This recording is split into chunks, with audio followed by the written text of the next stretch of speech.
Frères et sœurs, lorsque vous et moi, nous parlons d'être remplis de l'Esprit Saint, c'est cette image en principe que nous devrions avoir à l'Esprit. Si l'Esprit vraiment nous remplissait, nous serions comme cette bouteille remplie, totalement occupée par le Saint-Esprit. Celui qui est rempli par le Saint-Esprit, il est totalement occupé par le Saint-Esprit. De sorte que on ne puisse plus mettre autre chose dans cette bouteille. Celui qui est rempli par l'Esprit Saint est débordant d'une présence qui est la présence de Dieu. De sorte que plus rien ne s'imposerait à nous si ce n'est le Saint-Esprit. Lorsqu'on parle d'un pays qui est occupé par un autre peuple, qui est occupé par un autre peuple comme avant, autrefois, il y avait des guerres d'occupation. Je viens chez toi, dans ta propre maison, dans ta ville, je te vins et je m'installe chez toi.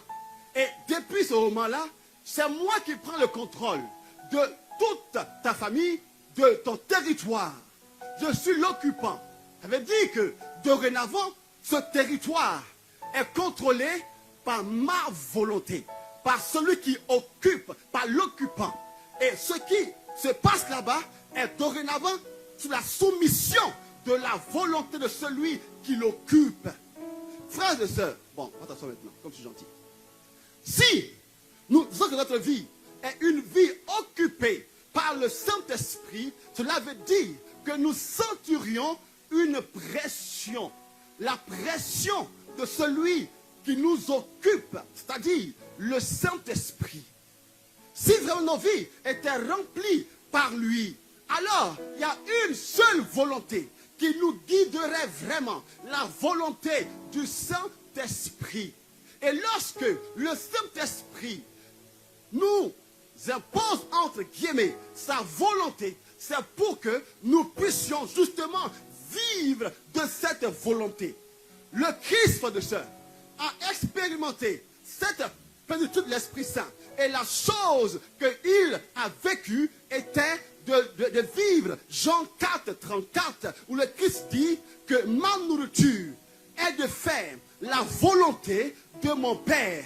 Le Christ était entièrement ouvert à la volonté de Dieu parce qu'il était rempli justement de ce Dieu-là.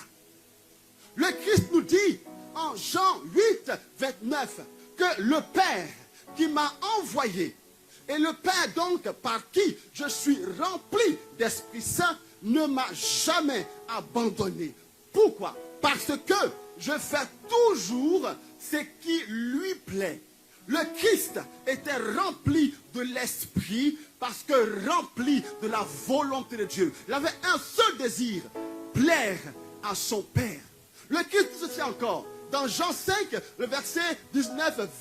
Il dit, je ne fais rien que je n'ai vu mon Père faire. Ce que mon Père fait, je le fais aussi pareillement. Pourquoi? Parce que le Christ avait une seule volonté, celle de son Père, puisque rempli, frères et sœurs, de l'Esprit Saint. La dimension mystique de ce verset est que, mes frères et mes sœurs, nous sommes remplis de l'Esprit Saint afin que notre être tout entier soit envahi du désir de Dieu. Le but de notre vie, frères et sœurs, ce n'est pas de faire beaucoup de choses pour Dieu. Un jour, les apôtres disent à Jésus, Jésus, que devons-nous faire pour travailler aux œuvres de Dieu? Et le Christ leur dit, l'œuvre de Dieu. Quand vous dites, apôtres, vous pensez à faire beaucoup de choses, mais il y a en réalité une seule chose à faire. L'œuvre de Dieu est de croire en celui qui m'a envoyé. La vraie œuvre de ça, que vous et moi, nous sommes appelés à vivre, c'est rien d'autre que l'œuvre de l'union avec le Seigneur, de l'union avec la volonté de Dieu. Voici, frères et sœurs, un enseignement qu'on entend de moins en moins. Faire la volonté de Dieu. Faire l'œuvre de Dieu. Que notre vie soit une vie impactée seulement par la volonté de Dieu. Or, mes frères et mes sœurs, c'est la première chose à laquelle nous sommes appelés. J'aime bien l'apôtre Paul qui dit une parole forte en Romains 12, verset 1, que maintenant nous allons entendre. Écoute-moi très bien. Romains 12, verset 1. Je vous exhorte donc, frères, par la compassion de Dieu, à offrir vos corps comme un sacrifice vivant, agréable à Dieu, ce qui sera de votre part un culte raisonnable. Dans d'autres Bibles, on dit un culte véritable. Dans ma Bible à moi, on dit ce sera un culte véritable. L'apôtre Paul nous invite par l'amour de Dieu, par la compassion de Dieu, à nous offrir nous-mêmes au Seigneur. Et c'est cela, le véritable culte que Dieu attend de nous. Frères et sœurs, le culte c'est quoi? Le culte c'est l'ensemble des choses que nous pouvons faire pour témoigner de notre foi en Dieu. Le culte c'est tous ces actes que nous posons, toutes ces œuvres de piété que nous posons, qui manifestent notre relation à Dieu. Mais l'apôtre Paul ici veut nous signifier la première chose que le chrétien doit vivre, c'est l'acte de l'offrande. Dieu, frères et sœurs, aime l'offrande. Demandez un peu à Abraham. Abraham avait servi Dieu. Depuis 25 ans, Dieu lui a dit, Abraham, quitte ton pays, quitte ta maison. Abraham a obéi. Passe par là, il obéit. Passe par-ci, il obéit. Mais un jour, après que Abraham ait eu un enfant, Dieu lui dit, Abraham, offre-moi ton fils. Offre-moi ton fils. Et Abraham a sûrement souffert.